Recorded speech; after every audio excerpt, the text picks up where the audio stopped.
Bom, chegamos na quarta parte, na parte final. E desde já eu quero agradecer a vocês por estar junto com a gente nesse momento atípico que o nosso país está vivendo. Vocês podem ter certeza que a nossa intenção foi de adiantar para vocês. Eu estou sumida há quase 2 dias nessa luta, né? Eu que lute. E a escola toda envolvida nesse processo de achar meios de fazer essas gravações, de passar esse conteúdo, isso para melhor atendê-los, para que vocês não fiquem sem conteúdos, para que vocês não fiquem esse tempo em quarentena ouvindo do Covid-19. Claro que a gente precisa tomar as nossas medidas de prevenção, né, e de precaução, e eu acredito que todos vocês estão tomando essas medidas por amor próprio e por amor ao próximo, mas a gente precisa cuidar também da nossa saúde mental e dar prosseguimento à nossa vida mesmo na quarentena. Então, eu estou trabalhando de casa. A escola teve um bom senso incrível de dispensar a gente para fazer isso. Então, a humanidade, né, e o amor, todos nós estamos dispensados para fazer o nosso home office. E a gente não podia deixar vocês de fora nesse processo. Então, assim, desculpa, porque foram muitos acontecimentos muito rápido, porque esse vírus ele é danado, ele é rápido assim. Então a gente precisou agir rápido. Como o nosso amigo falou, improviso, né? Mas da melhor forma possível e de todo o coração, para que vocês não ficassem sem esse conteúdo que é desse mês e que vocês têm o direito. Entendo quem não queira, terão a oportunidade de ter essa aula como reposição em outras turmas. É uma escolha, claro, e entendo também quem quis cooperar com a gente aí nesse trabalho. Vocês sempre somam comigo nas aulas, eu sinto muita falta. Vou confessar que para mim foi muito difícil falar, até porque eu não gosto muito de aparecer, né? Então, assim, foi muito difícil para mim falar e não interagir e não trocar com vocês. Eu gosto muito disso. A nossa escola gosta demais disso. Mas a intenção da escola em si foi ajudá-los. Então, desde já eu agradeço, peço desculpa por algumas coisas, prometo que nós vamos melhorar. E eu sempre digo que não há nada de ruim que traga algo de bom. Essa situação toda de confinamento abriu também o nosso campo para outro tipo de disseminação desse aprendizado. Notícias boas virão por aí. Então vamos lá para o nosso manejo clínico com casais. O que a gente vai fazer na clínica? Primeiro a gente tem que saber que na grande maioria das vezes, quando o casal ele procura o tratamento, espontaneamente ou por encaminhamento, é porque o convívio comum entre eles está em crise, em pleno processo de separação ou em vias de. Bom, processo de separação é decisão do casal. A gente nunca vai decidir nada por ninguém, ainda mais separação, né? Eu costumo dizer que separação é ruim até para quem quer. Então é um processo de perda egóica, é um processo de luto, é um processo desgastante. Então a gente não vai decidir isso pelo nosso casal, mas a gente vai prepará-lo. Se a decisão for mesmo se separar, a gente vai preparar os dois. Se a gente conseguir entender que isso pode ser revertido, a gente vai sim conseguir tentar reverter. A motivação principal é a tentativa de salvar o casamento ou de aceitar a separação. É nisso que a gente vai trabalhar, mas a decisão precisa ser deles. Todos os casais, em algum momento e de alguma forma, já manifestaram um desejo de separação. Eu costumo dizer que se esse desejo não for manifesto pelo menos uma vez por dia, alguma coisa está errada. A gente só não chega às vias dele, né? Mas vontade de se separar é comum. Muitas crises, elas são favoráveis, então a resolução da crise torna esse vínculo mais forte. Existe um expressivo número de casais que estão em crise e não sabem, porque usam o mecanismo da negação. Então, quando algumas coisas começam a dar errado, que eles procuram a clínica, que eles entendem que eles estão em crise. A crise de separação reativa antigos conflitos com as famílias de origem, do que resulta uma desordem nas identificações. Então, não abandonem os elementos do conjunto se por acaso eles se separarem. Vocês vão ter que escolher ficar com um, cuidado com os conluios inconscientes, e vão ter que encaminhar o outro, mas eles não podem ficar sem tratamento, porque além do processo de luto, a gente ainda traz componentes lá da nossa infância, da nossa primeira impressão de percepção de relacionamento de casal. Todo casal presta-se um jogo dialético entre o repetir e criar. Repetir e criar. Então, quando o casal chegar na clínica para vocês e falar, a gente tem um problema, que a gente nunca consegue viver uma estabilidade, a gente dá glória a Deus, porque realmente não é para viver estabilidade nenhuma. As principais crises, as principais causas de desgaste emocional para o casal são profundas desilusões, quer dizer, quem tem a capacidade muito grande de idealização, idealiza aquelas coisas, né, fantasiosas e se frustra, ou não desenvolveu a capacidade de frustração lá na teoria das relações objetais. Então, uma profunda desilusão e frustração é uma causa de desgaste. Nesse caso, vocês vão verificar se o casal precisa de mediação para descarga adequada de catéqueses ou para reparação, salvo nos casos de abuso. Abuso para a gente não faz mediação. Então, se abusou fisicamente, psicologicamente, sexualmente, financeiramente, não tem mediação com o casal. A gente vai parar o tratamento ali com o casal e vai tratar a vítima. Se esse abusador entender que é abusador e quiser ser tratado, ele pode ser encaminhado. Mas se ele quiser continuar na condição de abusador, a gente interrompe esse tratamento com o casal e trata somente a vítima. Personalidades por demais imaturas e dependentes, vocês viram lá os modelos de colusão, né? Então, se não passou bem pela angústia de desamparo, vai ser uma pessoa imatura e dependente. Então, a gente precisa verificar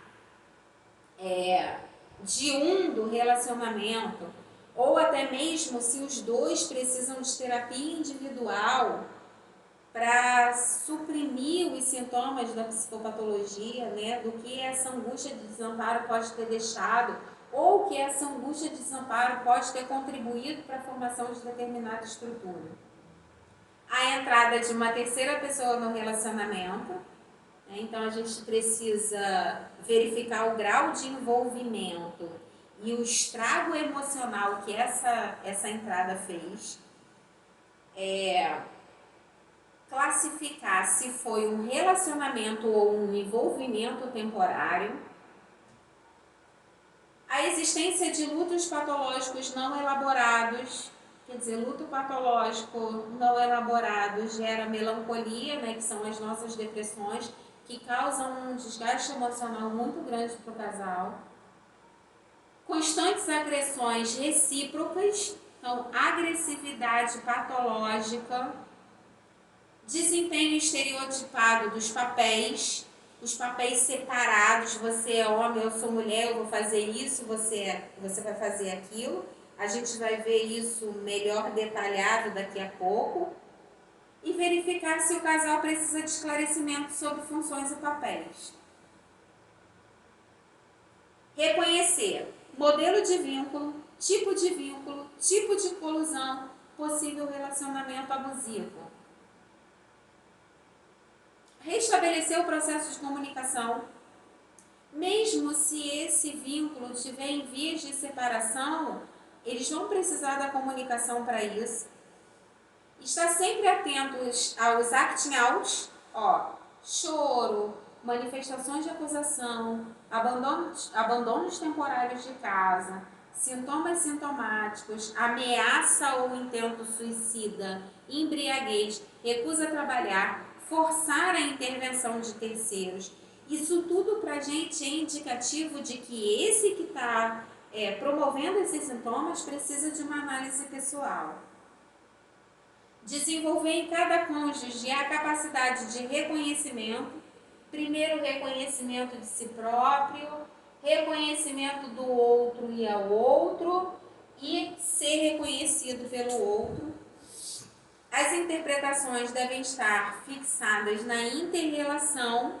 Então, olha só, identificamos que do conjunto, um elemento do conjunto ou os dois elementos do conjunto precisam de análise individual, é diferente. Eles vão ser interpretados pessoalmente em suas análises.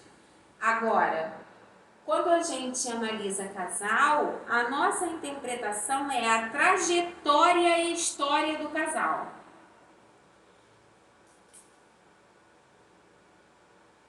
Vamos verificar a análise de conteúdo. A análise de conteúdo é uma formulação do Bardeen para a gente ver qual é o nível de relação de interseção do nosso casal. Se não é aquele casal que vive em modelo comensal, que eles só estão dividindo um espaço ou dividindo um relacionamento. Se eles quiserem passar mesmo para uma relação de interação, a gente vai ter que passar eles de um primeiro momento para um segundo momento.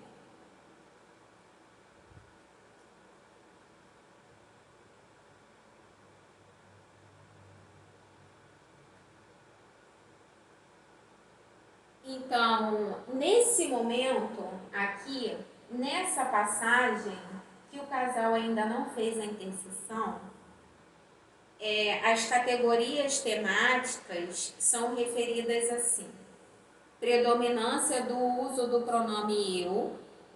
Então, eu Maria, eu João, né? É uma individualidade ainda muito grande. Privacidade como valor acima de tudo. Claro que a gente precisa de um bom nível de privacidade, mas completo total isso é para os solteiros e sozinhos. Aceitação das diferenças, lazer individualizado, limites claros de cada eu, papéis sexuais bem demarcados, né? Ainda não tem aquela percepção, né? Aquela mistura, então ainda é aquele negócio meio que até quase cronometrado, ainda não tem intimidade, então os papéis eles são assim bem demarcados. As funções domésticas bem definidas. Então, o homem varre o quintal, a mulher dá conta da casa toda, lava roupa, passa roupa, o homem de vez em quando limpa o terraço. Gente, eu estou falando da minha casa, então assim, eu estou imaginando os cômodos para falar. Predominância do ponto de vista individual, valorização de uma ética individual, maior número de esferas de autonomia, e maior intensidade das esferas de autonomia. Então, realmente é tudo separado. Ninguém ainda conversa para chegar num ponto comum, num ponto de ação comum, né? Cada um age por si. Então, se o casal ele deseja chegar numa relação de interseção, num modelo simbiótico de vínculo, numa troca fértil, a gente tem que mudar todo esse primeiro momento para a categoria temática referida à conjugalidade. Predominância do pronome nós. Então, Maria e João já não é eu, Maria, e eu, João, dentro do relacionamento. Maria e João. Somos nós. União como valor. Dificuldade de aceitação das diferenças viraram um só. Lazer em conjunto. Limites difusos de cada eu. Na verdade, tem um momento que a gente nem sabe mais quem é quem, né? É engraçado que o par sabe direitinho como a gente vai pensar e agir, né? E o outro também, o outro elemento sabe direitinho como a gente vai pensar e agir, então não tem tanto limite difuso assim.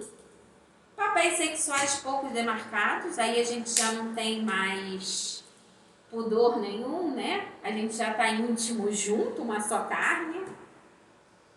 Espaços físicos pouco demarcados também, já não tem mais aquela cadeira preferida, o lado de dormir, né? Dizem que a mulher rouba todo o espaço. Não tem mais esse espaço definido, é onde a gente se sente bem.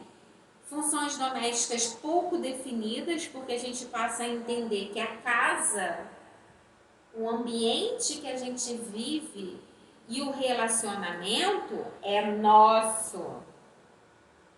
Ninguém faz por obrigação e para ajudar, porque é nosso. A gente precisa fazer. Então, não estou ajudando ninguém fazendo, eu estou colaborando.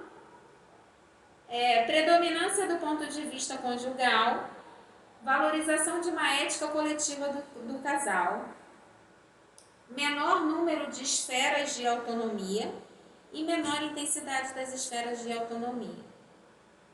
Regiane, isso é sempre? Não.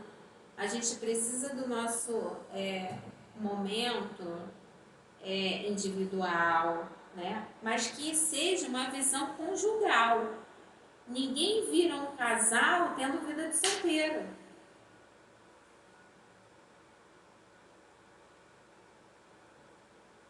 O contrato deve ficar bem claro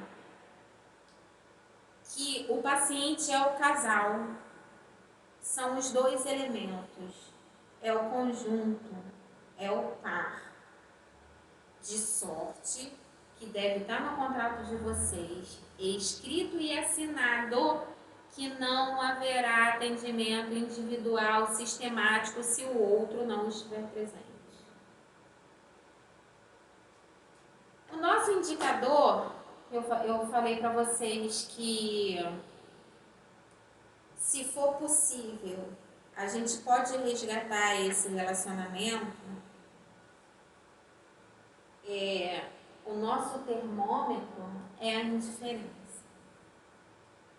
Se for um casal que ainda está brigando, discutindo, se ofendendo, se xingando, esse ainda tem chance de recuperar, fora os abusos. Agora, aquele casal que está vivendo em modelo de vínculo comensal, que chega lá e fala assim para você no seu consultório: eu vim porque ela quis. Quem vai começar? Deixa ela começar, tá bom, o que ela falar tá bom. Esse é um pouco difícil e até impossível de se restaurar o vínculo, se é que um dia esse vínculo foi estabelecido numa relação de interseção.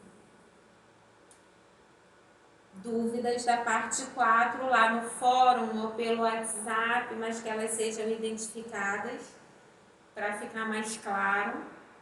E eu agradeço mais uma vez por vocês estarem juntos com a gente nesse momento tão difícil para todo mundo. Espero que o mais rápido possível a gente consiga estar junto, né? Então, se prevenindo, respeitando a quarentena, eu acredito que mais rápido a gente vai conseguir se encontrar de novo. Então, eu desejo para vocês um ótimo restabelecimento e que a gente junto ainda consiga ter esperança e fé que a gente vai sair um pouco mais fortalecido dessa situação. Gente, beijo, saudades de vocês.